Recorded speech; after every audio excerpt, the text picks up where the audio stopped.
Hello guys and welcome back to Dumb Still Hobbies, and in today's video, you know what? Ninjago Season 16 came out and I had this massive video that was like 32 minutes long. I can't believe how long that video was. I can't believe how much I just talked about Season 16 of Ninjago. And here's the crazy thing. In that specific video, I didn't even get to talk about everything I wanted to discuss. Something that I really wanted to do was I wanted to actually discuss certain characters, specific characters, and my personal thoughts on these characters. And I decided with that video being way too long that it was better just to do a separate video about it. And indeed, I actually think that, yeah, I'm actually going to make a couple of these talking about certain specific characters of Ninjago and giving my deep dive thoughts on these specific characters. Okay, so in today's video, we are going to be talking about the water ninja herself, NYA. Now, you know, I've gone a couple of times and have said, you know, this character or that might be my second to third favorite at some point. You know, NYA, though, consistently has always been my third favorite character. I may have said she might have been my second favorite character at some point or another, I can't remember for sure, but I can definitely say this, where she finishes after seeing Season 16, yeah, she is my third favorite character, without a doubt. I actually really do like NYA. With that said, I do have a couple of complaints about the way NYA's character is handled within all of Ninjago, looking at her whole character. Because really, her whole character is like split between two parts. There's the NYA I know, the NYA that I actually really like, and then there's the NYA that people see during Season 11 through 15 that I actually don't appreciate, I actually don't like. And not even that, but even in, I believe it was Season 6, when NYA first got her water powers, I'm telling you what, I think one of the biggest mistakes Ninjago ever did was giving NYA water powers. Now, why do I say that? Is it because I just don't want NYA to be a ninja? No. It's actually because I actually really appreciated NYA's part/role in the early days of Ninjago. While, yeah, she was powerless, she wasn't powerless. She was a strong-willed character willing to fight. And, okay, yeah, you want to call her a female character, you know, that's the thing when it comes to quote-unquote female characters. I hate that term, female character, because I'm telling you what, it doesn't matter whether the character's a girl or not. If they're a great character, then they're a great character, and NYA is one of the best characters.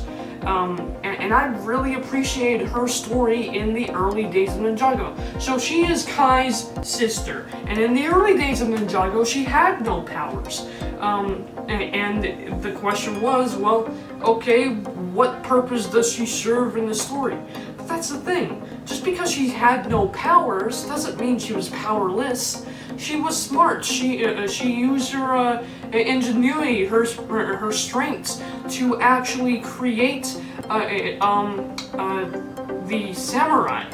Samurai X suit.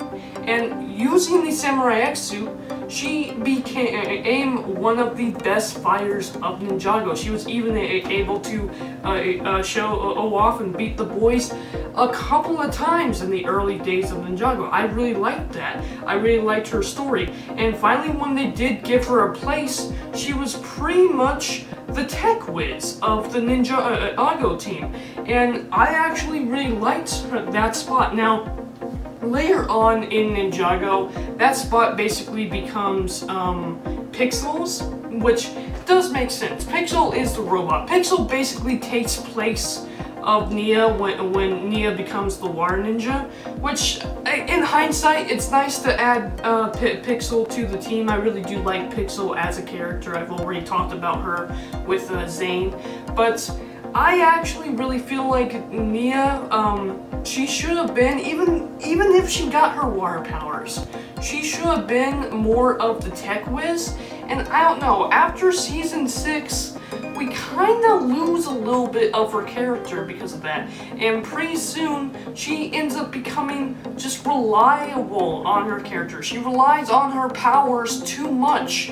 And that's just something that I really don't feel like the early stage of Nia needed. I don't like that character change in Nia. I never pictured Nia as someone who relied on their powers too much. And it's really given to us after season 11. No joke. After season 11, her character is completely different. Whatever character she had originally, the nice, sweet, but ready to fight Nia that I knew, was gone. From season 11 onward, she just became, she was either like a side character, like she almost played no role in the greater story of some of the seasons, or she literally just became the angry one. Like literally that's all she was. And then in season 15, her season, the big season where she fights Bojira, the water monster, and becomes the water element herself and dies. She is just so bitter and angry, and I just don't appreciate that type of Nia. That's why season 15 is one of the worst seasons to me. I don't like the villain of that season, and I don't like, I appreciate what the story does now. After seeing season 16, I appreciate what the story does for Nia's character and her sacrifice, but that bitter, angry, rage Nia that we had, that isn't my Nia. That isn't how I think of that character, and so I don't even consider that type of Nia as Nia. I pictured Nia as two characters: the Nia I know from the early seasons and the Nia that she became. Now in season 16, what I really appreciate that they did is I appreciate that they basically fixed Nia for me. She realizes that she no longer has to rely on her powers. She can still be strong. And yes, eventually she does start showing that she is going to get her powers back, which I like, because at the end of the day, in season 16 / NINJAGO Crystallized, Master Wu even said that one day all your powers would return. They're not gone forever. So Nia will have her powers back, Kai will have her powers back, everybody will eventually gain their powers back. But it's just, when it comes to Nia, I think one of the worst things they did to her character was actually give her water powers. And I understand why they did it, because the whole thing with the ghost in season 5, it was actually kind of cool. And I don't mind her having water powers, I just wish they didn't take away the smart, genius, fighting, building Nia that I knew from the early days of Ninjago. But that's just me. Now, you're gonna ask me, what do I think about Nia and Jay? I've said it in my Jay review, and I'll say it here. I did not like Jay for the longest time. I hated Jay, and the whole Jay and Nia thing, I rolled my eyes at it every time it popped up. It was like a bad joke that just kept on going, and I really didn't care about it until I saw season 6. And yeah, people will say, well, season 6 kind of sucks because at the end of season 6, they undid everything, right? Well, no, they didn't. They still had Nia and Jay. Nia and Jay are still a couple at the end of season 6. And I feel like all the way to season 10, you can actually feel like, yeah, they're becoming more of a couple. I actually feel like after season 10, you get to season 11, and they barely hold hands, like, I swear. Until like season 15, where it's like, oh yeah, these two are a couple, here you go, remember, they're a couple. It's like they completely forgot that they're a couple at all. Like, that's what I don't like. I really do appreciate that while we don't get a lot of it, at least in the later half of season 16, I really do appreciate that in the early or first half of season 16, we do actually get a little bit of Jay and Nia, and I really do enjoy the fact that they actually made sense of that. So yeah, Nia and Jay, at the end of the day, I'm alright with it. Like, I'm not really a big shipper of those two, but I'm alright with it. That's just how I feel when it comes to those characters. Now, again, this is Nia's video, and I will say this. She is without a doubt ending this as my third favorite character of all of Ninjago. She's always been one of the best characters of Ninjago. Not because of her superpowers, but because of her smarts.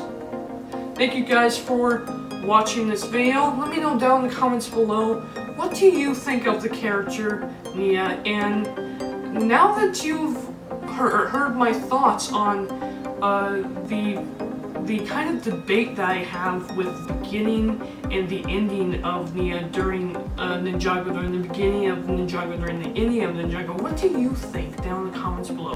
Do you prefer Nia as the plain character, as the normal character who actually is strong? Or do you prefer the fact that she was a powerful ninja that joined the team? Let me know down in the comments below. But with that said, I'm out. Bye.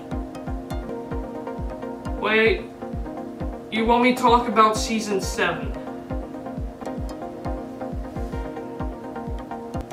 Season 7 got just about everybody wrong. I do not like the Time Brothers. I do appreciate what the story was trying to do for Kai and Nia.